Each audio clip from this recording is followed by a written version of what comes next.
એઈઓ India portal પર EMI scheme રજિસ્ટ્રેશનના ટ્યુટોરિયલમાં તમારું સ્વાગત છે। આ વિડીયોમાં અમે તમને તમારું ઈએમઆઈ રજિસ્ટ્રેશન પૂર્ણ કરવા માટેની સરળ સ્ટેપ બાય સ્ટેપ પ્રોસેસ દ્વારા માર્ગદર્શન આપીશું, જે ઈએમઆઈ એપ્લિકેશન ફાઇલ કરતા પહેલા જરૂરી છે। EMI application filing option enable થાય તે પહેલા સંબંધિત ડીઆઈસી ઓફિસર દ્વારા રજિસ્ટ્રેશન વેરીફાઈ અને એપ્રૂવ થયેલું હોવું જોઈએ। રજિસ્ટ્રેશન પ્રોસેસ શરૂ કરતા પહેલા કૃપા કરીને નીચે મુજબની ખાતરી કરો। તમારો 10 આંકડાનો ઇમ્પોર્ટર એક્સપોર્ટર કોડ આઈઈસી તૈયાર રાખો। તમારું આઈઈસી સર્ટિફિકેટ ડાઉનલોડ કરો અને ડીજીએફટી પોર્ટલ પરથી વ્યૂ આઈઈસી પ્રોફાઇલ પેજનો સ્ક્રીનશોટ લો।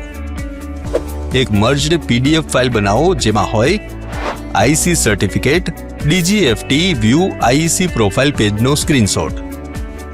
કૃપા કરીને ખાતરી કરો કે ડીજીએફટી પ્રોફાઇલમાં બતાવેલ ઈમેલ આઈડી અને મોબાઈલ નંબર તમે ઈએમઆઈ રજિસ્ટ્રેશન ફોર્મમાં એન્ટર કરેલી ડિટેલ્સ સાથે મેચ થાય છે। તમારા બ્રાઉઝરમાં એઈઓ ઇન્ડિયા પોર્ટલ ઓપન કરો। eioindia.gov.in હોમ પેજ પર રજિસ્ટ્રેશન લિંક પર ક્લિક કરો। રજિસ્ટ્રેશન ફોર્મ એક પોપઅપ વિન્ડોમાં ખુલશે। રજિસ્ટર ફોર ડ્રોપડાઉન મેન્યુમાં ઈએમઆઈ સિલેક્ટ કરો।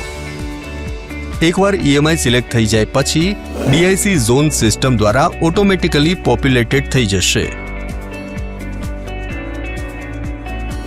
ત્યારબાદ તમારા આઈઈસી અને ડીજીએફટી પ્રોફાઇલમાં દેખાય છે તે મુજબ જ જરૂરી ડિટેલ્સ એન્ટર કરો।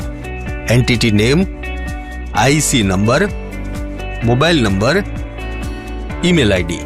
કૃપા કરીને ખાતરી કરો કે મોબાઈલ નંબર અને email ID DGFT IEC profile details સાથે મેચ થાય છે। ત્યારબાદ તમારા એકાઉન્ટ માટે યુઝર નેમ અને પાસવર્ડ ક્રિએટ કરો। કેપ્ચા કોડ એન્ટર કરો અને સબમિટ પર ક્લિક કરો।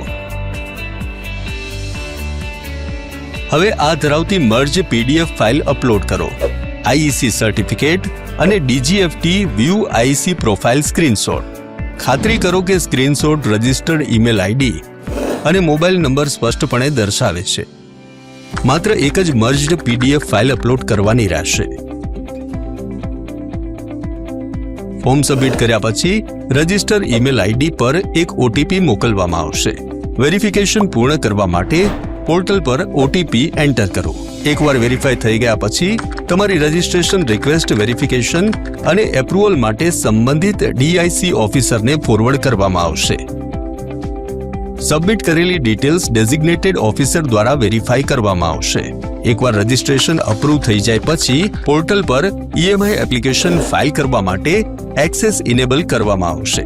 એપ્રુવલ પછી તમને કન્ફર્મેશન ઈમેલ પ્રાપ્ત થશે, જે તમને જાણ કરશે કે તમારું ઈએમઆઈ રજિસ્ટ્રેશન અપ્રૂવ થઈ ગયું છે। હવે તમે પોર્ટલ પર લોગિન કરી શકો છો અને તમારી ઈએમઆઈ એપ્લિકેશન ફાઇલ કરવા સાથે આગળ વધી શકો છો। વધુ માહિતી માટે eioindia.gov.in ની મુલાકાત લો। જો તમે એપ્લિકેશન સબમિશન દરમિયાન કોઈ મુશ્કેલી અનુભવો છો તો તમે ડીઆઈસી ખાતે ઈએમઆઈ હેલ્પ ડેસ્કનો સંપર્ક કરી શકો છો।